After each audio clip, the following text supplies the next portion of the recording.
Hello everyone, welcome to my YouTube channel. अभी तक हम लोगों ने लगभग पैटर्न देख ही लिए हैं, बट कुछ पैटर्न्स बचे हुए हैं, उसमें से आज एक देख लेते हैं। इसको हम बोलते हैं हाफ पिरामिड, बट ये सीधा हाफ पिरामिड नहीं है, इसको हम इन्वर्टेड हाफ पिरामिड बोलते हैं। इन्वर्टेड का क्या मतलब होता है? जो पिरामिड होता है उसका जस्ट अपोजिट। अब सबसे पहले हमें ये पता है इसमें कितनी रोज हैं, 4। तो हम स्टार्ट करते हैं, हेडर फाइल इंक्लूड करते हैं stdio.h। यहाँ से गए, यहाँ पे इंट मेन, यानी कि अब मेन फंक्शन स्टार्ट करते हैं। यहाँ से स्टार्ट किए इंट।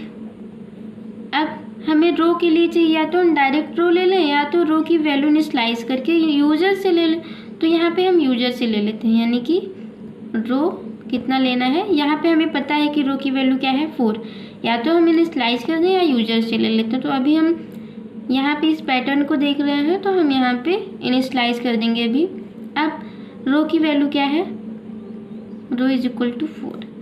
बट अब ये मैट्रिक्स फॉर्म में है, मतलब हमें रो और कॉलम दोनों चाहिए। तो i, j ले लेते हैं। अब स्टार्ट करते हैं फॉर। अब हमें इन्वर्टेड चाहिए, यानी कि जब रो की वैल्यू 1 है तो कितने पिरामिड प्रिंट हो रहे हैं, 4। यानी कि for i is equal to row and i is greater than or equal to 1 minus minus i। Minus minus क्यों कर रहे हैं? क्योंकि यहाँ पे स्टार की वैल्यू डिक्रीमेंट हो रहा है। फिर फॉर, अब जब रो की वैल्यू 1 तो पहला प्रिंट होगा, लेकिन हमें 4 प्रिंट करना है, तो यानी कि एक और लूप चलाना पड़ेगा। j is equal to 1, j is less than or equal to i, j plus plus, and print करना है स्टार। फिर नेक्स्ट लाइन। अभी हम इसको एक्सप्लेन करते हैं। रिटर्न 0। अब यहाँ पे देखते हैं, सबसे पहले रो की वैल्यू कितनी है, 4। यानी कि यहाँ पे टोटल रो है 4। जब रो की वैल्यू 1 है, रो की वैल्यू 1 है तो कितने स्टार प्रिंट हो रहे हैं, 4। यानी कि स्टार की वैल्यू क्या है, 4। जब रो की वैल्यू 2, स्टार की वैल्यू 3, रो की वैल्यू 3, स्टार की वैल्यू 2, रो की वैल्यू 4, स्टार की वैल्यू 1। यानी कि ये जो रो का टोटल नंबर ऑफ रोज है 4, वो कैसे प्रिंट हो रहा है? जब पहली रो है तो टोटल रोज प्रिंट हो रहे हैं, जब दूसरी रोज है तो एक कम प्रिंट हो रहा है, यानी कि 4 माइनस 1। तीसरी तो 2 कम, 4 माइनस 2।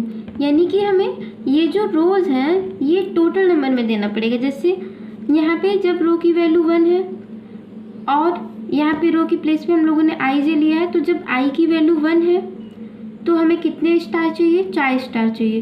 तो अगर यही जो टोटल नंबर ऑफ रोज है यहाँ पे हम 4 लिख दें, i is equal to 4 and i is greater, यानी 4 is greater than or equal to 1, condition true. तो नीचे आएंगे j is equal to 1, j की वैल्यू हो गई है 1 is less than or equal to i की वैल्यू क्या है, 4, कंडीशन ट्रू। तो प्रिंट करना है स्टार।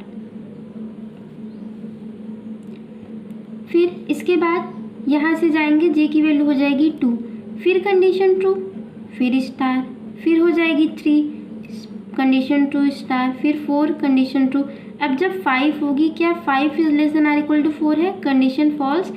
तो जब ये कंडीशन फॉल्स होता है तो हम नीचे वाले पे स्विच करते हैं। यहाँ पे आएंगे, यहाँ पे क्या कह रहा है कि न्यू लाइन पे चले जाओ। अब कर्सर यहाँ आ चुका है, यहाँ के बाद यहाँ पे जाएंगे और जो i की वैल्यू 4 थी अब क्या हो जाएगी 3, क्योंकि डिक्रीमेंट हो रहा है।